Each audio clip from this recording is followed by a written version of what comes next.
Servizi sociosanitari, educativi e formativi e l'inserimento lavorativo di persone svantaggiate. Sono solo alcune delle attività avanzate dalle cooperative sociali, un modello fondamentale sotto costante attenzione da parte della Regione Veneto. Le politiche regionali finanziate dalla Regione si rivolgono a tutte le persone, anche le persone fragili, valorizzando autonomie, specificità di ciascuno per migliorare le condizioni di vita. Per queste persone il modello della cooperazione è un modello importante perché stimola un approccio al lavoro produttivo, il lavoro vero, e perché favorisce la partecipazione attiva delle persone nella comunità attraverso il lavoro.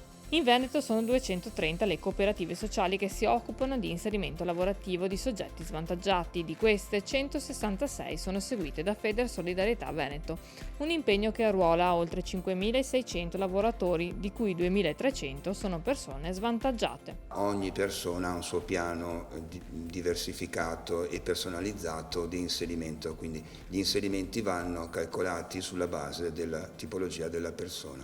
Il vantaggio è di due tipi: l'aspetto relazionale, quindi la persona si sente inclusa nel contesto e nell'area lavoro fondante per la propria dignità, ma allo stesso tempo crea reddito. Quindi da una parte abbiamo una situazione dove spesso e volentieri ci sono problematiche di tipo assistenziale, quindi sono un costo per la società.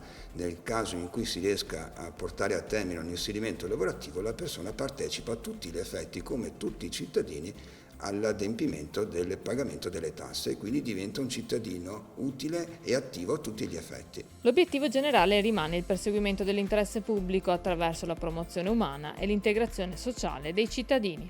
Un grande grazie. Come istituzioni abbiamo un obiettivo condiviso con il privato sociale, quello di lavorare insieme. L'obiettivo è che ogni persona che nella propria vita incontra un disagio di qualsiasi tipo possa trovare la corretta risposta, la più adeguata risposta per un reinserimento lavorativo, comunitario, sociale.